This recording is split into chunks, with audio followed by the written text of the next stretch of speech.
Let's talk about Rambo 6, or should it be called the movie that refuses to die? Every time it seems like Stallone is done, Rambo somehow crawls back out of retirement, covered in mud, holding a knife, and ready for another fight. That's what makes this whole situation hilarious. Stallone officially hung up the headband after Rambo 3 in 1988. Then in 2008, guess who came back?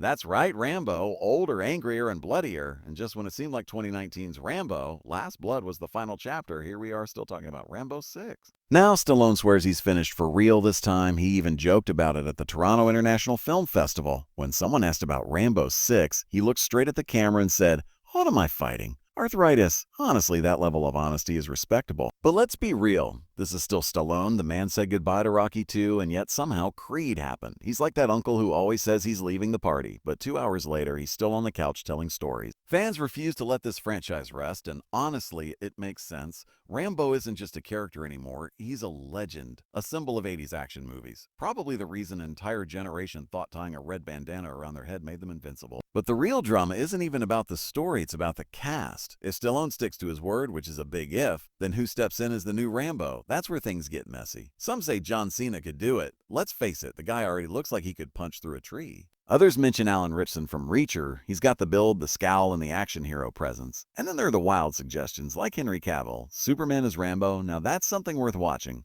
Of course, replacing Stallone isn't just about muscles. Rambo is more than a guy with weapons. He's a walking storm cloud of trauma, regret, and survival instincts. Stallone brought a kind of broken sadness to Rambo that's hard to replicate. Any new actor would need to find their own version of that. Otherwise, it's just cosplay with explosions. But here's the craziest part. Even if Stallone doesn't return, Rambo 6 could still happen. Hollywood loves a reboot, and if there's money to be made, someone will find a way. So how could Rambo 6 actually go? Option 1, Rambo's story continues. He's sitting in his bunker looking sad, probably wondering if his horse has better mental health than he does. Then trouble finds him again. Maybe some bad guys come knocking. Maybe he just wanders into a fight because he's allergic to peace and quiet. Basically, it'd be First Blood all over again, just with more back pain. Engine 2, the prequel. Now this could be gold. A young Rambo still smiling, maybe even playing football before Vietnam chews him up and spits him out. Stallone himself liked this idea. He wanted to show how an all-American golden boy turned into a human grenade. That's a story worth telling. Find a young actor who can throw a punch and cry at the same time, and it could be something special. Hollywood doesn't care if Stallone is tired. Rambo is bigger than Stallone now. That's what happens when a character single-handedly takes down armies and delivers a tragic monologue about his broken soul. Audiences still want more Rambo, even if Stallone himself is ready to fight arthritis instead of cartel bosses,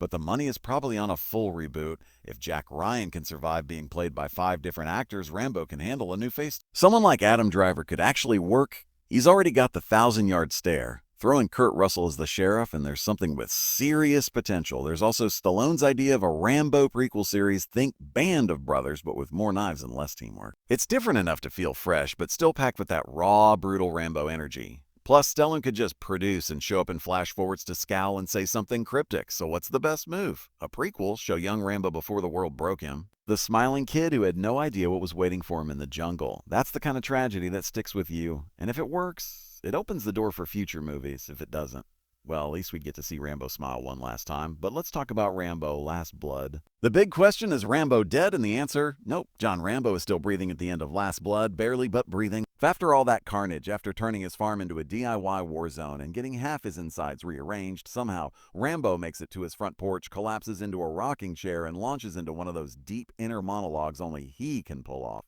He talks about needing to live, not for himself, but for everyone he's lost along the way. That's classic Rambo. He's not living because life is good. He's living because it's the only way to keep the memory of his fallen friends alive. And just when it seems like the perfect time to roll credits, he gets back on a horse, bloodied, broken, probably held together with duct tape and pure spite, and he rides off like Clint Eastwood's long-lost cousin.